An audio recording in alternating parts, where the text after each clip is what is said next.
আমরা মানুষ জাতির মাঝে বহু লোক এমন আছি যাদেরকে আল্লাহ সুবহানাহু ওয়া তাআলা সৃষ্টি করেছেন জাহান্নামের জন্য, আল্লাহুল মুস্তাআন। যাদের জন্মই হয়েছে জাহান্নামে নিক্ষেপিত হওয়ার জন্য। জাহান্নামমুখী সেই মানুষগুলো কারা? আমি কি জান্নাতমুখী নাকি জাহান্নামমুখী? আমার পথ চলা কি জান্নাতের দিকে আমাদেরকে নিয়ে যাচ্ছে নাকি আমাকে জাহান্নামের দিকে নিয়ে যাচ্ছে? আমি কি জান্নাতি না জাহান্নামী? এই বিষয়টি জানার ইচ্ছা নিঃসন্দেহে প্রত্যেক ঈমানদারের অন্তরে আমরা লালন করার কথা। কোরআনে কারীমে সূরা আনআমের 179 নম্বর আয়াতে আল্লাহ সুবহানাহু ওয়া তাআলা আমাদেরকে সেই মেসেজটুকু দিয়েছেন, সেই বার্তা দিয়েছেন। আল্লাহ সুবহানাহু ওয়া তাআলা ইরশাদ করেছেন, ওয়ালাকাদ যারানা লিজাহান্নাম কাসীরাম মিনাল জিন্নি ওয়াল ইনস লাহুম কুলুবুন লা ইয়াফকাহুনা বিহা ওয়া লাহুম আ'য়ুনুন লা ইউবসিরুনা বিহা ওয়া লাহুম আযানুন লা ইয়াসমাউনা বিহা উলাইকা কাল আনআমি বাল হুম আযাল ওয়াউলাইকা হুমুল গাফিলুন। আল্লাহ তাআলা বলেন, নিশ্চয়ই আমি জাহান্নামের জন্য সৃষ্টি করেছি জিন এবং মানুষের কিছু লোককে, জিন এবং মানুষের কিছু সদস্যকে আমি জাহান্নামের জন্য সৃষ্টি করেছি। তাদের সৃষ্টি হয়েছে জাহান্নামের জন্য। কি তাদের মার্কা, কি তাদের আলামত, কি তাদের চিহ্ন, কি তাদের আমল? প্রিয় বন্ধুগণ, আল্লাহ সুবহানাহু ওয়া তাআলা বলছেন যে তাদের আলামত হলো, তাদের চেনার উপায় হলো লাহুম কুলুবুন লা ইয়াফকাহুনা বিহা, তাদেরকে আল্লাহ সুবহানাহু ওয়া তাআলা অন্তর দিয়েছেন। তারা সে অন্তর দিয়ে অনুধাবন করে না, তারা সে অন্তর দিয়ে আল্লাহ সুবহানাহু ওয়া তাআলার ভয় তারা সে অন্তরে লালন করে না, সে অন্তর দিয়ে শিক্ষা গ্রহণ করে না, সে অন্তর দিয়ে তারা বোঝার চেষ্টা করে না, আল্লাহ সুবহানাহু ওয়া তাআলার অস্তিত্বকে খুঁজে পায় না, আল্লাহ সুবহানাহু ওয়া তাআলার অস্তিত্বকে স্বীকার করে না, বোঝার চেষ্টা করে না। আল্লাহ সুবহানাহু ওয়া তাআলার সমস্ত নির্দেশ নিষেধ, এসবগুলোর কার্যকারিতা, এসবগুলোর উপকারিতা, এসবগুলোর যথার্থতা সে অনুধাবন করে না। অন্তর আছে কিন্তু উপলব্ধি নাই। ওয়ালাহুম আ'য়ুনুন লা ইউবসিরুনা বিহা, তাদের চোখ আছে, সে চোখ দিয়ে দেখছে সচরাচর, কিন্তু সেই দেখা ওই দেখা নয় যেই দেখার জন্য তার চোখের সৃষ্টি হয়েছে। তাদের চোখ আল্লাহর কালাম দেখে না, তাদের চোখ আল্লাহর কুদরত দেখে না, তাদের চোখ শিক্ষণীয় কোনো কিছু দেখে না, যেখান থেকে শিক্ষা পেয়ে তার জীবনের মূল পরিবর্তন হবে, তার গতি জান্নাতমুখী হবে, সে আল্লাহর সন্ধান পাবে, সে আল্লাহর অস্তিত্বের প্রতি বিশ্বাস তার জন্মাবে। সেই দৃষ্টি তার নাই।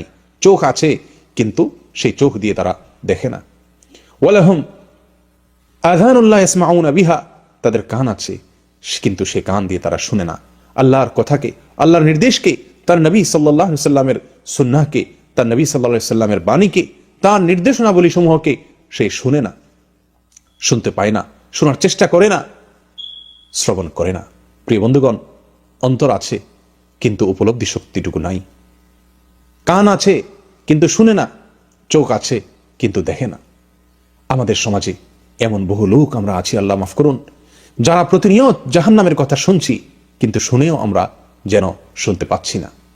আমাদের জীবনকে পরিবর্তন করে না, আমাদের অন্তরগুলো গলে না, আমাদের চক্ষুগুলো প্রতিনিয়ত আল্লাহ সুবহানাহু ওয়া তাআলার বহু কুদরত দেখে চলেছে। আল্লাহ সুবহানাহু ওয়া তাআলার বহু কিছু, বহু সৃষ্টি, বহু নির্দেশ আমরা দেখছি, কিন্তু দেখেও যেন আমরা না দেখার ভান করে আছি। আমাদের জীবনকে পরিবর্তন করে না সেসব দেখায়, সেসব শোনা আমাদের মাঝে পরিবর্তন আনে না, আমাদের অন্তরের ভিতরে সাড়া সৃষ্টি করে না, আমাদের অন্তরকে এরকমভাবে আন্দোলিত করে না, নাড়া দেয় না। এই যদি হয় আমাদের অবস্থা, তো আল্লাহর ভাষায়, আল্লাহ মাফ করুন, জাহান্নামমুখী জীবন আমার হয়ে আছে, আমার পথ চলা হচ্ছে জাহান্নামের দিকে। প্রিয় বন্ধুগণ, আসুন নিজেদেরকে আল্লাহর জন্য বিগলিত করি। আল্লাহ সুবহানাহু ওয়া তাআলা বলেন, আলাম ইয়ানিল লাযীনা আমানু আন তাখশা কুলুবুহুম লিযিকরিল্লাহ, যারা ঈমান এনেছে আল্লাহর স্মরণে তাদের অন্তর বিগলিত হওয়ার সময় কি এখনো হয়নি?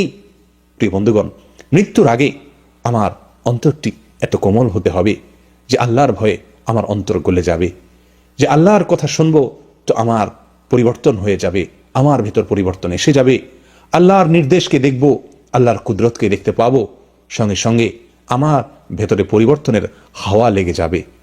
এই যদি অবস্থা না হয় তাহলে আমার অবস্থা অত্যন্ত করুণ, আমার জন্য দুঃসংবাদ যে আমার জীবন যাত্রা চলছে জাহান্নামের অভিমুখে। প্রিয় বন্ধু, আমাদের এই সমাজে আমরা অনেকেই প্রতিনিয়ত আল্লাহর সতর্কবাণী আমাদের কানে আসে, আমাদের চোখ দিয়ে আমরা পড়ি, পাঠ করি, কিন্তু সেগুলো আমাদের জীবনকে পরিবর্তন করে না। আল্লাহর যে বিষয়ে সাবধান বাণী আমরা শুনি কিংবা দেখি অথবা পড়ি, সে বিষয় সম্পর্কে আমাদেরকে সচেতন করে না, সাবধান করে না। আমরা কত ওয়াজ, কত নসিহত, কত আলোচনা আমরা শুনি, অন্তর পাথরের মতো হয়ে গেছে, তার কোনো কার্যকারিতা আমরা অনুভব করতে পারি না। যদি এরকম অবস্থা হয় যে আমাদের অন্তর নিষ্ক্রিয় হয়ে যায়, আমাদের চোখ কানগুলো নিষ্ক্রিয় হয়ে যায়, এগুলো আমাদের মাঝে পরিবর্তন না আনে, এগুলো কার্যকারিতা হারিয়ে যায়, প্রিয় বন্ধু, তাহলে দুঃসংবাদ আমার আপনার জন্য। আল্লাহ সুবহানাহু ওয়া তাআলা বলেন, উলাইকা কাল আনআম, এই শ্রেণীর লোকেরা চতুষ্পদ জন্তুর মতো, বাল হুম আদাল, বরং চতুষ্পদ জন্তুর চাইতেও তারা বেশি পথ হারা। চতুষ্পদ জন্তু এত বেশি পথ হারা নয়, এত বেশি পথভ্রষ্ট নয়, এত বেশি তারা গোমরাহ নয়। যত বেশি গোমরাহ, যত বেশি পথ হারা, যত বেশি পথভ্রষ্ট ওই লোক, যে লোক তার অন্তর দিয়ে উপলব্ধি করতে পারে না, যার চোখ দিয়ে দেখে না, যার কান দিয়ে শুনে না আল্লাহর নির্দেশকে, আল্লাহর নিষেধকে, আল্লাহর সতর্ক বাণীকে, আল্লাহর সুসংবাদকে। যে ব্যক্তি অন্তর দিয়ে উপলব্ধি করে না এবং বিশ্বাস করে না, তার জীবনে কোনো পরিবর্তন আনে না। প্রিয় বন্ধুগণ, আজ এরকম অবস্থা আমাদের অনেকের মাঝেই বিরাজ করছে যে আমরা প্রতিনিয়ত শুনছি, দেখতে পাচ্ছি, জানছি, কিন্তু সেটি আমাকে পরিবর্তিত করে না। এটি নিঃসন্দেহে দুর্ভাগ্যের একটি বড় আলামত। আল্লাহ তাআলা আমাদের সকলকে হেফাজত করেন, অন্তরগুলোকে বিগলিত করে দেন, বিনম্র করে দেন আল্লাহর জন্য। জাহান্নামের ভয়ে আমাদের অন্তরগুলো যেন গলে যায়, আর তাহলেই আমরা জান্নাতি হওয়ার এরকম ভাবে প্রবল আশা অন্তরের ভিতর লালন করতে পারবো। আল্লাহ তাআলা আমাদেরকে সেই তৌফিক দান করেন, আমরা যেন জান্নাতি হতে পারি। জান্নাতি অন্তর, জান্নাতি চোখ, জান্নাতি কান এবং আল্লাহ সুবহানাহু ওয়া তাআলাকে চেনার মতো